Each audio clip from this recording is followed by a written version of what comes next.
What's up? Do you have a shot in your video that you're working with and you wish you had just a little bit more dynamic range? I got a pretty cool trick I want to show you. Guys, this trick can be done with any camera, I think any software. So it's really easy and it only takes like 5 minutes. So yeah, let's go check it out.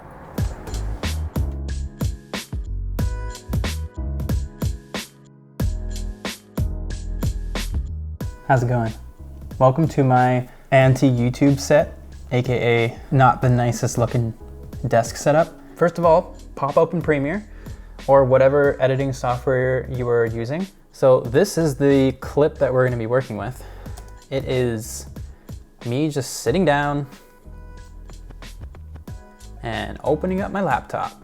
This could be like an establishing shot for maybe like a commercial or like just a vlog or just a video that you're doing on YouTube. And I shot this on the Sony a7 III and it's got pretty good dynamic range, but in this scenario, I'm just gonna show you how difficult it actually was to get a balanced amount of dynamic range. Everything looks pretty balanced, you know, like the window's not blown out.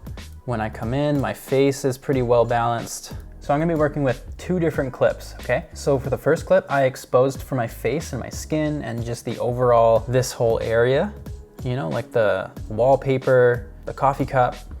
And then the second clip I exposed for the window. And keep in mind, it was a really sunny day, so it was very bright. Okay, so what I'm basically gonna do is I'm gonna take both of those clips, the overexposed one and the underexposed one. And as you can see already, where I am is fine, but the window is just like, it is absolutely exploding with light. Also, don't forget to rename your sequence and put it in your sequence folder. If you haven't watched that video, check it out. It's right up here. So I'm gonna name it double exposure shot. Shotty. All right, we'll go with shotty. And then I'm gonna make a bin, call it double exposure. Okay, now what I'm gonna do is I'm gonna take the underexposed shot, place it on the timeline. Okay, and as you can see by this shot, the highlights, like the window, is all pretty well exposed. So what I'm gonna do is I'm going to get to the part where I'm just about to walk in. So right about there. And then I'm gonna cut it down to there, grab these clips, move them over. And then I'm just gonna get a little bit of me working. Okay, save it there. And then what I'm gonna do is I'm gonna grab this clip, the underexposed one, I'm gonna put it over top, shrink it down to the same size, expand by pressing plus. I have the underexposed shot over top of the other one. I'm gonna create a mask using the top layer, and it's gonna mask out the window to make it a bit more even. Okay, so let's go to Effect Controls. Make sure you have the top layer selected. Opacity, okay?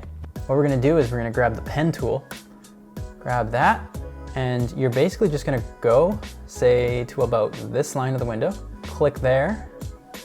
I'm gonna go right down to about the coffee cup. Click there. I'm gonna click there. I'm gonna click there to about that line, and then all the way up to there, all the way up to there, and then close it off. That looks pretty good, doesn't it? So what you're gonna do is take this top clip and let's go to about 25% just so we can see more. And I want you to grab this end and pull it up like that. And then grab this end and pull it, pull it, that part up a bit, and then pull this part up. And then do this part, pull it out just so it's out of the frame a bit more. And then what you're gonna do is you're gonna go over to mask feather, grab the mask feather, and you're just gonna crank it up. Maybe not that big. Okay, you're gonna crank it down. And let's just find a good medium point where it doesn't look too unnatural. See now, right about there seems good. You can click away in the timeline. And you know, it already looks pretty good so far, but you can tweak it a bit more. So you can actually click the mask and then you can grab the mask path and you can move it a bit just to get rid of some of that shine on the window. And maybe just bring this down, maybe get a little bit less on the coffee cup, like that. Okay. You know, we don't like our coffee too hot. Same goes for exposure. Let's do that. And I'm gonna bring this up just a little more. And then just find a good point where you think it looks pretty clean. You can keep tweaking it if you want. What we're gonna do is we're gonna go into the color panel, and we're gonna go over to Lumetri Color. And this is where you wanna tweak the top layer just to make it look, just to make it blend a little bit better. So you can see it's very shadowy. You know, it's kind of dark. Looks pretty good, but you know, this black box right here is just like gone. So what we're gonna do is I'm gonna go into the curves, and I'm just gonna bring up the blacks a bit. And if you can see a little bit of that box come back.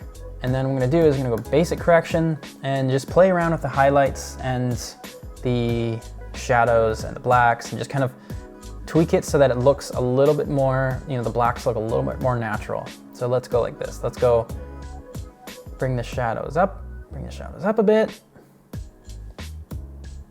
And bring the whites down.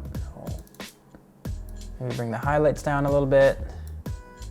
And you know, you can even like add a little bit of exposure. Maybe take away some contrast. If you look at that, it looks okay. It looks pretty good. We want to edit the whole thing together. And if I was just to edit myself here, say if I wanted to add more exposure or take away exposure, it's going to keep that layer the same. It's not going to move it. So what we got to do is we got to select both layers, nest them. Nesting sequence 1.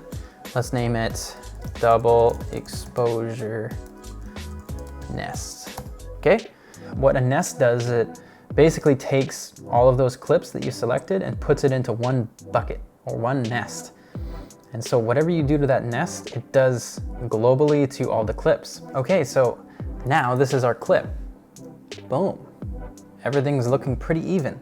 After you've kind of got everything to a nice look that you want, what we're gonna do is I wanna add a bit of some dynamics. So I wanna like zoom in just a little bit. So we're gonna take that nested sequence and let's go say right about there and place animation and then drag that all the way to the beginning.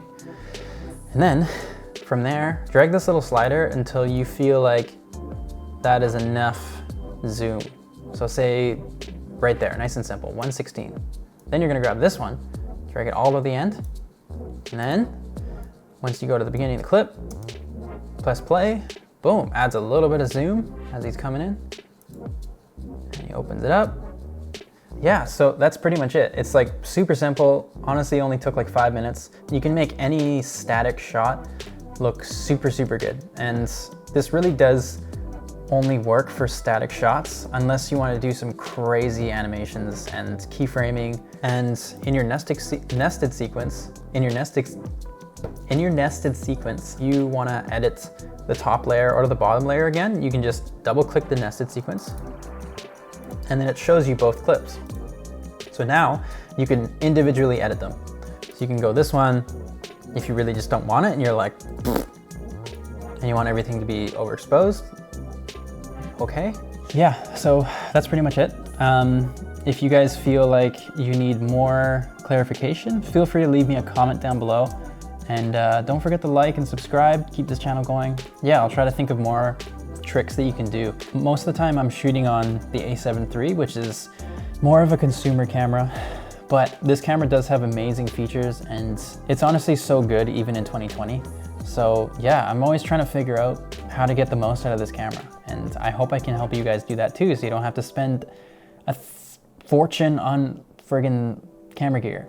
Cool, see you later.